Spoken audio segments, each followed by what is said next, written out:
It's time to relax, grab a drink, pull up a chair by the hearth, and have a seat in the Skald Circle, and listen to the tale of the Willow-Wren, from Germany, as told by Mynogan.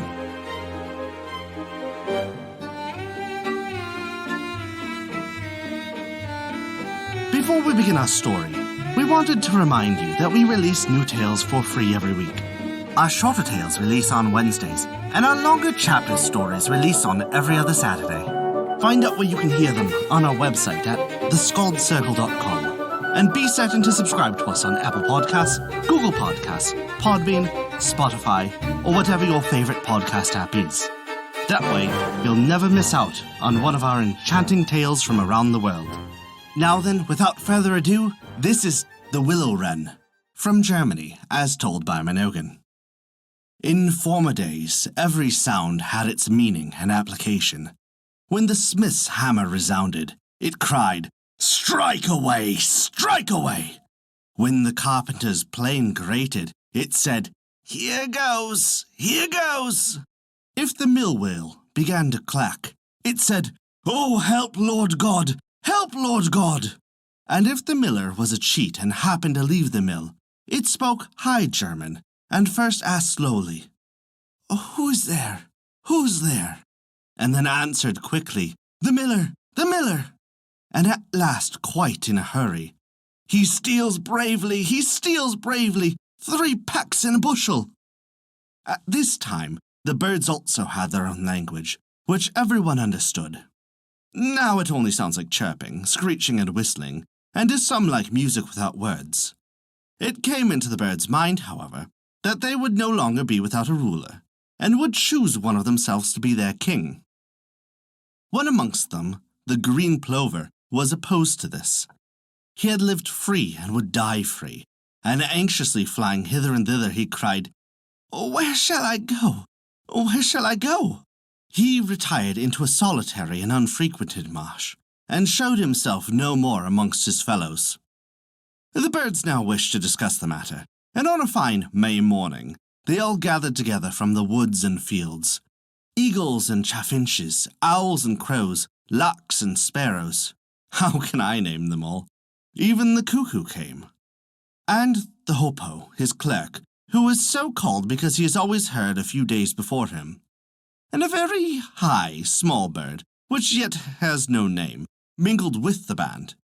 The hen, which had by, some accident, had heard nothing of the whole matter, was astonished at the assemblage. What is going to be done?" she cackled, but the cock calmed his beloved hen and said, "Only rich people," and told her what they had on hand. It was decided, however, that the one who could fly the highest should be king. A tree frog, which was sitting amongst the bushes when he heard that, cried a warning, No, because he thought that many tears would be shed because of this.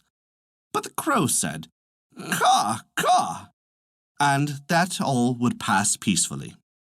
It was now determined that on this fine morning they should at once begin to ascend, so that hereafter no one should be able to say, "Well, I could have easily flown much higher, but then the evening came on, and I couldn't do so any more."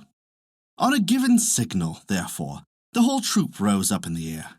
The dust ascended from the land, and there was a tremendous fluttering and whirling and beating of wings, and it looked as if a black cloud was rising up. The little birds were, however, soon left behind. They could go no farther, you see, and fell back to the ground. The larger birds held out longer, but none could equal the eagle, who mounted so high that he could have picked the eyes out of the sun. And when he saw that the others could not get up to him, he thought, "Why shouldst thou fly still higher? Thou art king." And he began to let himself down again. The birds beneath him at once cried to him, "Thou must be our king. No one has flown so high as thou." "Except me," screamed the little fellow without a name, who had crept into the breast feathers of the eagle. And as he was not at all tired, he rose up and mounted so high that he reached heaven itself.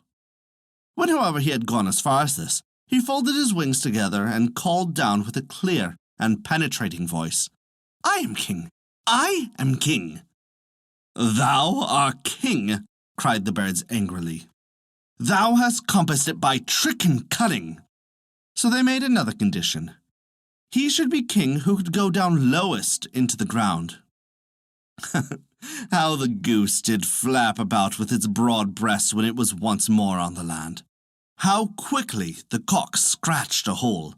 The duck came off the worst of all, for she leapt into a ditch but sprained her legs, and waddled away to the neighborhood pond, crying, "Cheating! Cheating!"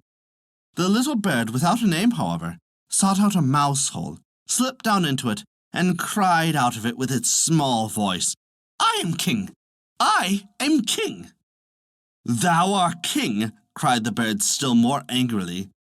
"Dost thou think thy cunning shall prevail?" They determined to keep him a prisoner in the hole and starve him out. The owl was placed as sentinel in front of it, and was not to let the rascal out if she had any value for her own life. When evening was come, all the birds were feeling very tired after exerting their wings so much, so they went to bed with their wives and children. The owl alone remained standing by the mouse hole, gazing steadfastly into it with her great eyes. In the meantime, too, she had grown tired, and she thought to herself, "You who might certainly shut one eye, you will still watch with the other, and the little miscreant shall not come out of his hole." So she shut one eye, and with the other looked straight at the mouse hole. The little fellow put out his head and peeped, and wanted to slip away, but the owl came forward immediately, and he drew his head back again. Then the owl opened the one eye again, and shut the other, intending to shut him in turn all throughout the night. But when she next shut the one eye, she forgot to open the other, and as soon as both her eyes were closed, she fell asleep. The little fellow soon observed that, and slipped away. From that day forth, the owl has never dared to show herself by daylight, for if she does, the other birds chase her and pluck her feathers out. Now she only flies by night, but hates and pursues mice, because they make such ugly holes.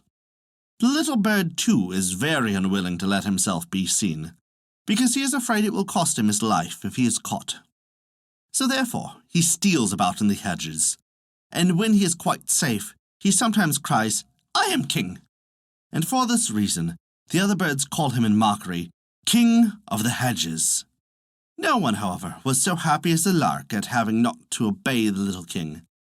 And as soon as the sun appears, she ascends high in the air and cries, "Ah, how beautiful that is! Beautiful that is! Beautiful, beautiful! Ah, how beautiful that is!" And that is the story of the Willow-Wren. Thank you for listening to our story. If you enjoyed it, we recommend taking a look at our Patreon page as noted in the description below. You can earn great rewards while also supporting us to keep these stories alive for future generations to come. Also remember to subscribe to us on your podcast application and leave us a 5-star rating if you enjoyed the story. A special thank you to Kat for their support this month. Without your contribution, we wouldn't be able to continue these stories, and we truly appreciate it. Visit thescaldcircle.com to stay up to date with all of our current events, news, and much more. Not only that, but you can also visit our story archive of every tale we have told. It's sorted by origin and region for the convenience of your listening pleasure. Thank you for listening to our story.